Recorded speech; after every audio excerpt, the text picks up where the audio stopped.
Bonjour, vous êtes bien dans une nouvelle vidéo droit et photographie. Alors aujourd'hui je vais vous parler de photographie sportive, de contrefaçon, d'originalité des photos en rafale et de droit d'auteur sur les réseaux sociaux.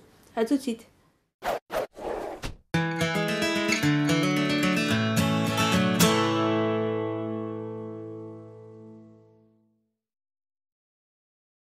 Avant de commencer cette vidéo, je voudrais tout d'abord remercier vraiment de tout cœur Arnaud Thierry qui m'a fait le petit générique que vous venez de voir.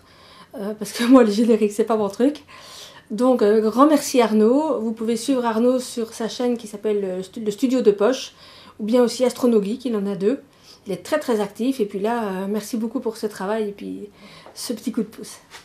Voilà, alors pourquoi je vous fais cette vidéo aujourd'hui? C'est parce qu'en fait, j'avais publié au mois de septembre un article dont je vais vous donner le lien en description sur la vidéo, qui s'appelait Agir en contrefaçon, un saut dans le vide, point d'interrogation.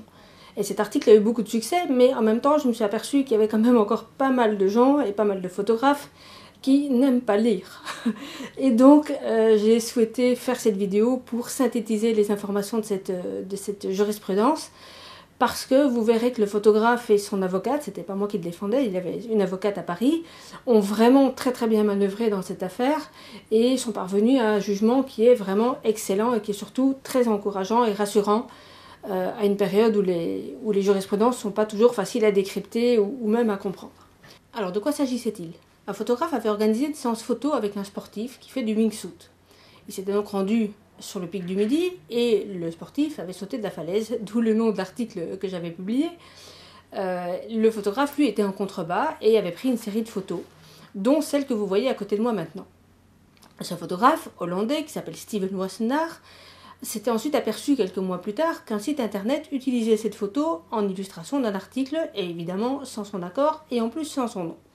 Donc il avait envoyé une mise en demeure, mais ça n'avait pas suffi, classique, et donc il a assigné en justice. Et vous allez voir que devant le tribunal, la société poursuivie a vraiment fait tout ce qu'elle a pu pour contester les demandes, mais que les argumentations du photographe ont payé. Alors ce que je vais faire, c'est que je vais vous retenir les trois principales argumentations. Il y en a d'autres, un peu plus techniques, en rapport notamment avec la preuve, la validité du constat d'huissier. Je ne vais pas m'étendre là-dessus pour l'instant. Je vais vous parler aujourd'hui des trois principales argumentations. Et avant d'aller plus loin, je précise évidemment que la photo m'a été transmise par le photographe en question, que nous avons pas mal échangé d'ailleurs sur son affaire, et que conformément à sa volonté, l'article qui détaille l'argumentation du tribunal est évidemment offert afin que son travail à lui et les efforts qu'il a fait dans le cadre de cette procédure puissent servir à tous. Ça, c'était sa volonté et bien entendu, je l'ai respecté, c'est pourquoi l'article est offert. Maintenant, j'entre dans le vif du sujet. Alors, première argumentation de la partie qui était poursuivie, c'était « Vous ne démontrez pas être l'auteur de cette photographie ». Alors, je vous passe de nouveau les détails, mais pour démontrer qu'il était bien l'auteur, le photographe a notamment produit évidemment les fichiers RAW de toute sa série et plus précisément de la photo en question. Ce à quoi la partie poursuivie a répondu « Oui, mais des RAW, ça peut très bien se trafiquer, rien ne prouve que vous n'avez pas modifié les fichiers ».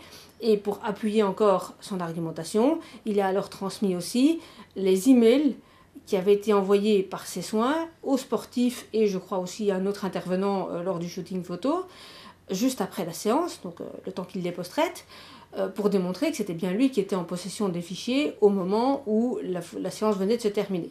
Et donc tout ça ensemble a fait que le magistrat a retenu qu'il était évidemment bien l'auteur des photos. À garder en tête donc, ne jetez jamais les RAW de vos photos. D'abord, je l'ai déjà dit souvent, mais d'abord ce serait stupide au niveau purement photographique, mais en termes de preuves, c'est très utile. Donc, deuxième argumentation invoquée par la société poursuivie, c'était le fait qu'il s'agissait de photos prises en rafale et qui n'étaient pas originales. Alors pourquoi j'insiste là-dessus? Parce qu'en fait, on a vu pas mal de jurisprudence ces dernières années qui considéraient que les photos en rafale n'étaient simplement qu'une démonstration du savoir-faire technique du boîtier utilisé par le photographe et qu'en conséquence, ça démontrait que le photographe lui-même n'avait mis absolument aucun effort créatif pour la création de sa photo, pour le cadrage, etc. Et cette jurisprudence devenait même carrément inquiétante puisque ça revenait en bout de course à exclure toutes les photographies sportives pour autant qu'elles aient été prises en rafale. Alors ici, le photographe et son avocate sont parvenus à faire entendre au tribunal, et c'est vraiment une bonne nouvelle, que la technique de la rafale, avec le moyen technique offerte par les boîtiers qui permettent des photos en rafale et de surcroît très rapides, n'était qu'un moyen technique qui permettait de suivre une action rapide, mais que ça n'empêchait absolument pas que le photographe fasse œuvre de création et qu'il imprime à la photographie l'empreinte de sa personnalité, puisque c'est le critère que les tribunaux retiennent. Donc, deuxième bonne nouvelle dans cette affaire, les photos en rafale n'excluent absolument pas qu'on reconnaisse le caractère original d'une photo. Et parmi les arguments invoqués, un troisième mérite qu'on s'y attarde, c'est le fait que la société poursuivie soutenait que le photographe avait cédé des droits sur ses photos à des tiers, notamment l'éditeur de VSD, puisqu'il y avait une série de photos de cet événement qui avait été publié, mais aussi sur les réseaux sociaux.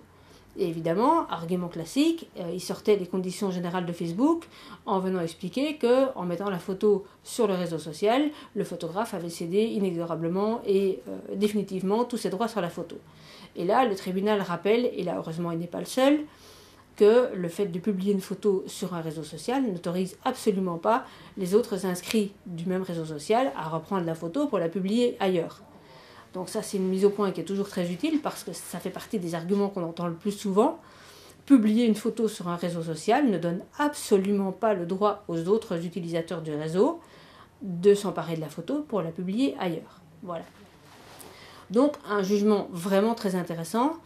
Un photographe qui a dû faire face à pas mal de problèmes parce que la partie adverse a vraiment fait feu de tout bois pour essayer d'échapper aux conséquences de la contrefaçon dont elle s'était rendue coupable, mais en bout de course, un jugement qui est très intéressant. Bravo encore à ce photographe et à son avocate qui sont parvenus à obtenir un jugement vraiment très satisfaisant sur les principes et surtout très utile pour la suite.